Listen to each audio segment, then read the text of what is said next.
So City have provided me with the opportunity to just record a short video abstract for my paper, which was published in the journal at the end of last year now. And first of all, sort of by way of virtual acknowledgements section, just want to say thank you again to the editors and of course the anonymous peer reviewers who really engaged fantastically with the paper and really helpful in shaping some of the terminology especially that I came to use. So thank you for that. The title of my paper is Subtracting and Extracting Circulation, Logistics as Power in the Digitisation of the London Underground. So the paper traces the growing influence of logistics as power in the governance of the London Underground, a system of public transportation in the midst of multiple processes of digitisation. So the first question probably that I need to answer is what I mean by digitisation in this context, because obviously that's quite a broad term really.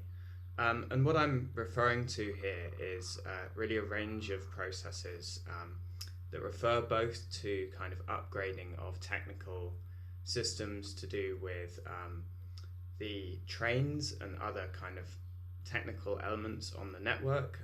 So for example, the upgrade to so-called smart signalling, which allows kind of those monitoring the network to know the live location of trains at all times through kind of sensor networks. But it can also refer to much more passenger orientated services such as passenger Wi-Fi, which is still relatively new and patchy on the underground. And of course that service creates data which can be used in a variety of ways that I spend a lot of the paper kind of expanding upon the consequences of that. So the key argument here really is that whilst these kind of developments tend often to be seen as a mere extension of the kind of smart city framework, I argue that this is an unsatisfactory approach because it fails to account for the unique combination of requirements underlying the transition. So what kind of work is this digitisation actually doing for the governance of the underground? And I argue that this is a response to kind of two parallel needs. It is the need to make circulations resilient to risks on the one hand, while simultaneously increasing revenues. So instead of the smart city, the article builds upon a set of theories of logistics as a form of power. In particular, I'm taking this idea from Brett Nielsen's work, but also other kind of critical logistics scholars. And this form of power is constituted through the amalgamation of what I'm calling subtractive and extractive aspects of circulatory governance. So what does this mean? Well, on the one hand, logistics aims to ensure circulations by managing their frictions. On the other, it attempts to extract added value from those very circulations it ensures.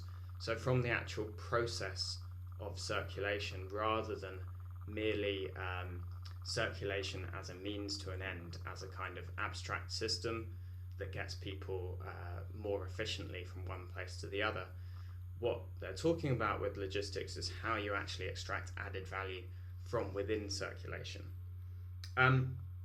So in terms of the empirics of the paper, this kind of idea is illustrated through both looking at the kind of involvement of private logistics specialists in the underground's digitisation and its governance, but also Transport for London's use of what I've already mentioned, their use of the passenger Wi-Fi data for a variety of needs. And that includes both anticipating and responding to risk, and it also relates to how they can extract added value from the network through things like advertising. Finally, the article's kind of latter sections examine the broader socio-political implications of logistical power for how urban infrastructures are used and experienced. So logistics, in looking at the process of circulation itself, refers to both sensory and affective experiences, whilst also being tied to more strategic forms of governance. And the question, of course, is in prioritizing experiences that fit with this subtractive and extractive balance, there is the question of what is being marginalized or excluded. So that is something the paper goes into in a little bit of detail, and it's also an area which I think could be expanded upon and applied to different contexts, and there's the potential for comparative work there. So I hope if you go on to read the paper that you get something from it. And of course, my email is there, so if you have any feedback or questions, I'm very happy to answer them.